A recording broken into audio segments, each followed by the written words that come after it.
बिस्मिल्लाहिर्रहमानिर्रहीम, अस्सलाम वालेकुम। This is me Aamir Nazir. Welcome to my YouTube channel. Students, आज की ये वीडियो कैरियर काउंसलिंग के हवाले से है एडीसी के स्टूडेंट्स के लिए। एडीसी के का रिज़ल्ट, जैसा कि आप जानते हैं कि एडीसी का रिज़ल्ट आ चुका है और काफ़ी स्टूडेंट्स उसमें, अब ऐसे बहुत सारे जिनके पेपर भी रुके हैं, लेकिन बहुत सारे स्टूडेंट्स पास भी हो गए हैं।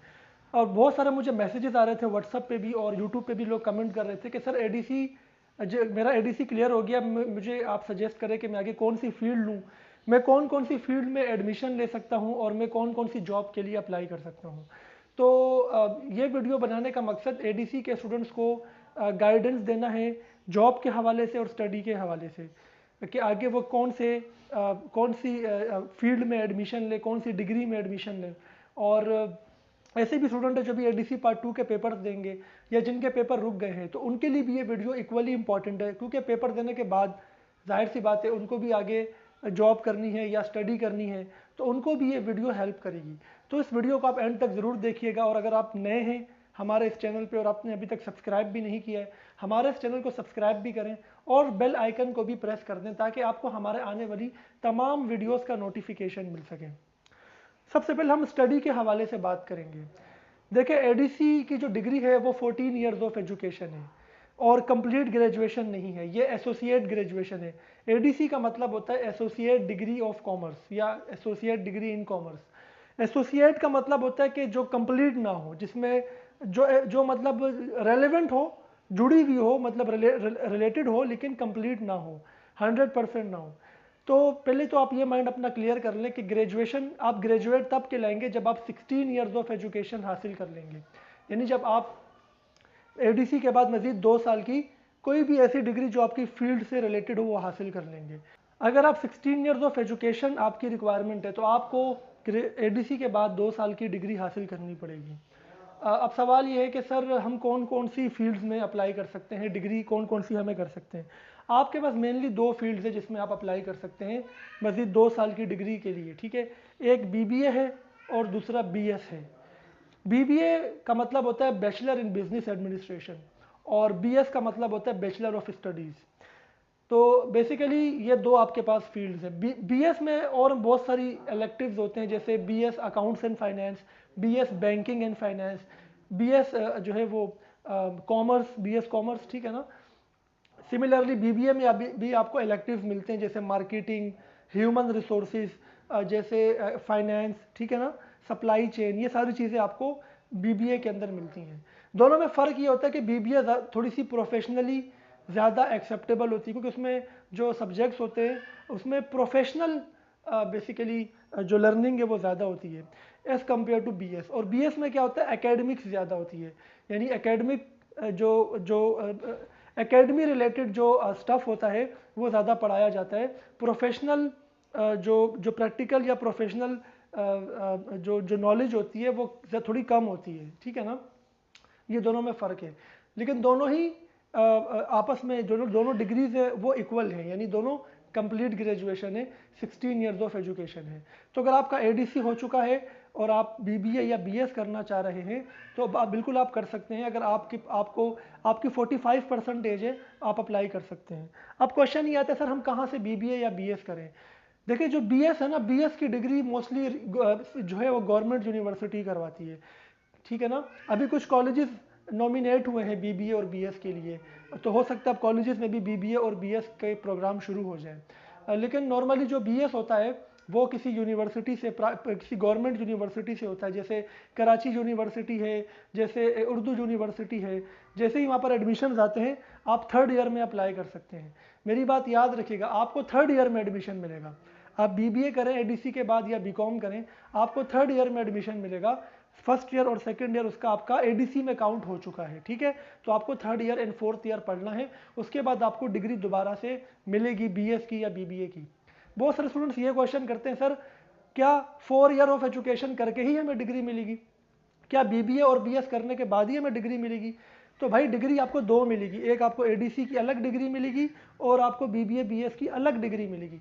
ऐसा कुछ स्टूडेंट्स ये समझते हैं कि बीबीए या बीएस करने के बाद ही हमें डिग्री मिलेगी, एडीसी में हमें डिग्री नहीं मिलेगी। ऐसा नहीं है, एडीसी की डिग्री भी मिलेगी और उसके बाद अगर आप बीबीए या बीएस करते हैं उसकी डिग्री भी मिलेगी आपको। अगर कोई जॉब करता है, ठीक है ना, और वो यूनिवर्सिटी नहीं जा सकते, बीबीए तो सारी यूनिवर्सिटी करवाती है। अब आप ये बोलेंगे सर बीबीए किस यूनिवर्सिटी से करूं? आप किसी भी यूनिवर्सिटी से कर लें जो आपके घर के करीब है, क्योंकि जो रैंकिंग्स होती है ना कि ये बहुत अच्छी यूनिवर्सिटी है, ये इसकी बहुत कम वैल्यू है, यूनिवर्सिटी की कोई वैल्यू का चक्कर नहीं होता है, ठीक है ना। किसी भी इंटरव्यू में या कहीं पर भी मार्जिन नहीं दिया जाता है कि इसने कराची यूनिवर्सिटी से किया तो उसको ले लो, इसने इकरा यूनिवर्सिटी से किया तो उसको ले लो, ऐसा नहीं होता है। वो आपकी स्किल्स देखते हैं, आपकी कम्युनिकेशन स्किल्स देखते हैं, आपकी प्रोफेशनल स्किल्स देखते हैं, how much good you are in computer skills, in professional skills, in communication skills, all these skills matter for your job. तो इस चीज़ को छोड़ दो, घर के करीब कोई भी यूनिवर्सिटी है तो आप वहाँ से आप कर सकते हैं। अगर आप जॉब करते यूनिवर्सिटी नहीं जा सकते क्योंकि आपको जाना पड़ता है यूनिवर्सिटी, तो आप किसी भी ऐसी यूनिवर्सिटी से कर सकते हैं बीबीए जो कि ऑनलाइन क्लासेस देती, जैसे वर्चुअल यूनिवर्सिटी है, और इसके अलावा भी होंगी यूनिवर्सिटी जो कि ऑनलाइन क्लासेस देती हैं बीबीए की, ठीक है ना। यहाँ तक तो आप लोग को क्लियर हो गया होगा।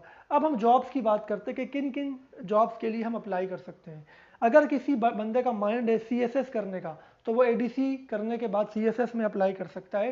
सीएसएस में बेसिकली जो हो क्या होता है, असिस्टेंट कमिश्नर की पोस्ट होती है, 17 ग्रेड आपका होता है, उसमें आपको पहले पेपर्स देने पड़ते हैं, ठीक है। पेपर्स पास करने के बाद इंटरव्यू देना पड़ता है, और 30 ईयर्स के अंदर अंदर 3 अटैम्प्ट आप दे सकते हैं, यानी 30 साल से कम उम्र में आपको करना होता है ये, और आप 3 दफ़ा अप्लाई कर सकते हैं। सपोज एक दफ़ा अप्लाई किया, फेल हो गए, फिर सेकंड दोबारा अप्लाई कर सकते हैं आप, ठीक है ना। इसके लिए बहुत सारी जो इंस्टीट्यूट्स है वो करवाते हैं। मज़ीद सीएसएस की इंफॉर्मेशन आप सीएसएस आप गूगल पे सर्च करेंगे तो बहुत सारी आपको वीडियोस आ जाएंगी जो कि सीएसएस के हवाले से कंप्लीट डिटेल देती है। अच्छा, ऐसी कोई भी जॉब जहाँ पर बीकॉम रिक्वायर्ड हो, याद रखना, जहाँ बीकॉम रिक्वायर्ड हो वहाँ एडीसी की डिग्री एक्सेप्टेबल होगी, क्योंकि बीकॉम और एडीसी दोनों 14 ईयर्स ऑफ एजुकेशन है। तो जहाँ बीकॉम रिक्वायर्ड होगी वहाँ एडीसी वाले भी अप्लाई कर सकते हैं किसी भी और कंपनी में, चाहे प्राइवेट हो चाहे गवर्नमेंट हो, जहाँ पर मांगा गया हो बीकॉम, वहाँ पर आप अप्लाई कर सकते हैं। लेकिन जहाँ पर बीबीए मांगा गया हो वहाँ पर अप्लाई नहीं कर सकते, क्योंकि बीबीए 16 ईयर्स ऑफ एजुकेशन होती है। तो ये आप याद रखिएगा। अच्छा, कौन कौन सी फील्ड्स हैं? देखिए, मेनली आपके पास जो पाकिस्तान में ज़्यादा लोग यूज़ करते हैं वो 4 फील्ड्स होती है जो ज़्यादा जिसमें जाते हैं। एक फाइनेंस की फील्ड है, एक मार्केटिंग की फील्ड है, एक ह्यूमन रिसोर्सेज की फील्ड है, एक आपकी सप्लाई चेन की फील्ड है। आप सबसे पहले ये देखें कि मेरा इंटरेस्ट किस चीज़ में है। अच्छा, जो फील्ड वाली बात है ना, ये बीबीए के बाद होती है। अभी आपने एडीसी किया है, अभी आपको कोई भी जॉब मिल रही हो आप अप्लाई करें, चाहे छोटी मोटी जॉब हो, आप 1 से 2 साल अपना एक्सपीरियंस बनाएं, साथ में बीबीए या बीएस कर लें। जब आपका बीबीए या बीएस का फाइनल ईयर होगा, मतलब फाइनल सेमेस्टर होगा, तब आपको इलेक्टिव सेलेक्ट करने होते हैं। आपको बहुत सारे सब्जेक्ट बताए जाते हैं, कुछ फाइनेंस के, कुछ मार्केटिंग के, कुछ ह्यूमन रिसोर्स के। आपको 2 या 3 सब्जेक्ट अपनी मर्जी से सेलेक्ट करने होते हैं, वहाँ पर फील्ड चूज़ करनी पड़ती है। तो जो फीमेल्स हैं मोस्टली, वो उनके लिए बहुत ज़्यादा जो कंफर्टेबल होती है वो ह्यूमन रिसोर्सेज की फील्ड होती है, एचआर की फील्ड होती है, जिसमें एम्प्लॉयज़ को मैनेज करते हैं ना, इंटरव्यू लेना, उनकी परफॉर्मेंस अप्रेजल करना, उनके जो मामलात हैं उनको हल करना, ये है एचआर का काम होता है। मार्केटिंग आउटडोर काम होता है, मार्केटिंग में फीमेल्स कम जाती हैं, मोस्टली मेल्स सेलेक्ट करते हैं, लेकिन फीमेल्स के लिए भी मार्केटिंग में बहुत चार्म है। मार्केटिंग में आप बहुत ज़्यादा पैसा बना सकते हैं, क्योंकि मार्केटिंग में आप प्रोडक्ट की ब्रांडिंग करते हैं, प्रोडक्ट की जो है वो मार्केटिंग करते हैं, प्रमोशन करते हैं, कस्टमर्स बनाते हैं, तो कंपनी आपके लिए आप एक बहुत वैल्यूएबल एसेट बन जाते हैं।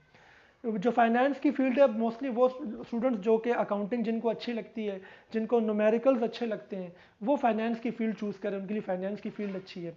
सप्लाई चेन मैनेजमेंट में क्या होता है, जो भी कंपनीज होती है जो मैन्युफैक्चरिंग बिजनेस करती है, वो अपनी चीज़, अपना मटेरियल बनाती है, अपना मटेरियल ख़रीदने से लेकर उसको फाइनल प्रोडक्ट में कन्वर्ट करने तक पूरा एक चेन होती है, ये सप्लाई चेन कहलाती है। सप्लाई चेन वाले वो स्टूडेंट सप्लाई चेन में जाते हैं जो कि किसी कंपनी की इस पूरे प्रोसीजर में इंटरेस्टेड होते हैं, जो चाहते हैं कि हम कंपनी की जो ऑपरेशन है ना, कंपनी जो काम कर रही है, उस ऑपरेशन के अंदर हम अपना कोई किरदार अदा करें, पार्टिसिपेट करें। तो वो स्टूडेंट्स जो हैं वो सप्लाई चेन को सेलेक्ट करते हैं।